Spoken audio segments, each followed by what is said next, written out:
Hello everybody, welcome back to the show. Today's January 12th, 2026. Today I want to start the show off with a little bit of comic relief. I'm gonna fucking find a nice... All those people, they're not serious people. You know what I mean? Do you know serious people? Like, have you ever met a serious person? They have like a wine collection.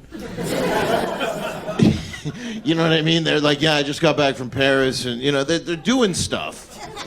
Right? These people aren't serious people. And, you know, we've given a voice to too many losers in this, you know, because we have politicians representing the loser people. Like AOC's like, I'm here for the fucking retards and the losers and the idiots and the easily convinced. They are able to radicalize and target and exploit a generation of young boys, in particular, away from healthy masculinity and into an insecure masculinity that requires the domination of others who are poorer, browner, darker, or a different gender. They have been successful because they have also been very clear, especially digitally, about what they believe. That women are inferior, they do not deserve equal rights. That they believe that LGBTQ Americans are subhuman. That they believe and are circulating disgusting racial and white supremacist messaging that they are able to get away with digitally and online. You know, and all these people like at the protest, at the ICE protests, nobody's illegal on stolen land. What kind of fucking stupid sentence is that to be? Nobody's illegal on. If it's stolen, wouldn't it make us all illegally here? And then you go, okay, well you leave, and they're like,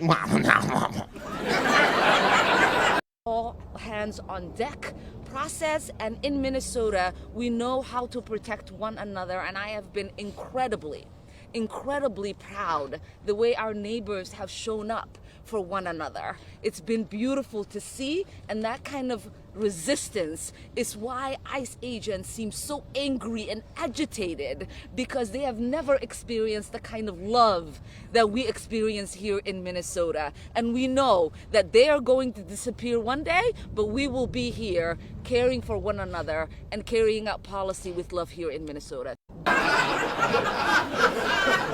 I like my little garbage den, but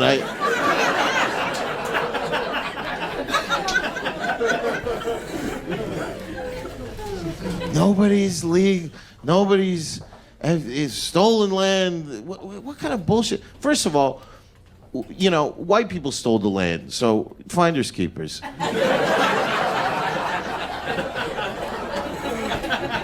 And when white people stole the land, they made a couple regulations that we've deviated from because you know, the AOCs and the other, you know, the retard leader people and the Tim Waltzes and the fucking...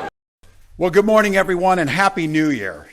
Like many Minnesotans, I have to tell you, I was glad to turn the page on 2025. It was an extraordinarily difficult year for our state, and it ended on a particularly sour note. For the last several years, an organized group of criminals have sought to take advantage of this state's generosity. And even as we make progress in the fight against the fraudsters, we now see an organized group of political actors seeking to take advantage of a crisis. I don't want to mince words here.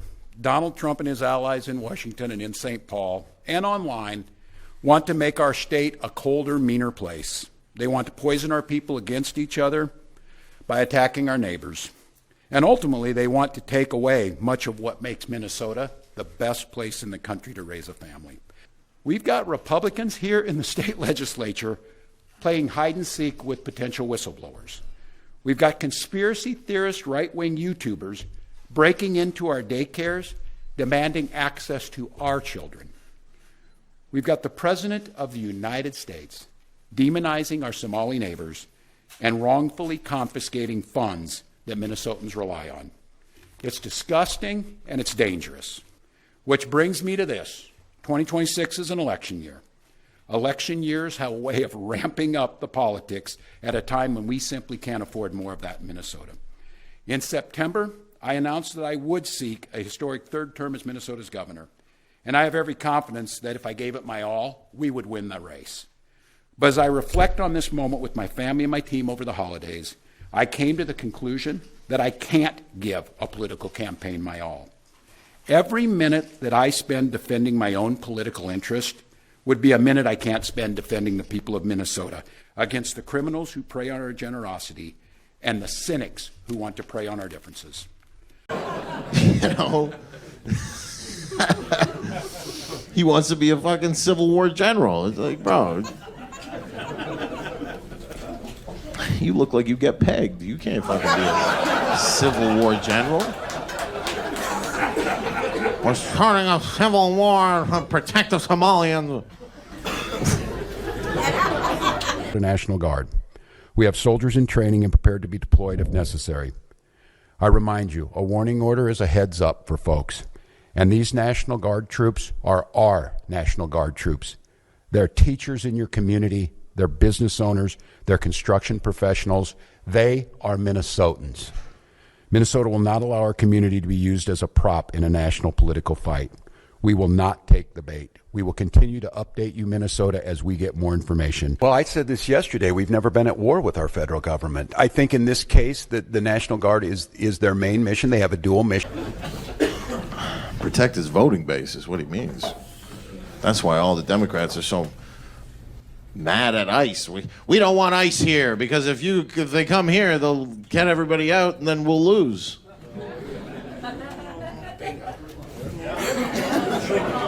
And then the country will be better. And then people will be richer. And people will be freer. And that makes them feel bad. I want to tell everybody a story, an experience that happened to me when I was in the Navy. This happened roughly around 2009, 2010. I was currently on shore duty at Naval Station Norfolk, and I had made rank for the first time. I made 3rd class petty officer, and when that happens, they have a little bit of a ceremony, and they pin a crow on you, right? It would make you a E4.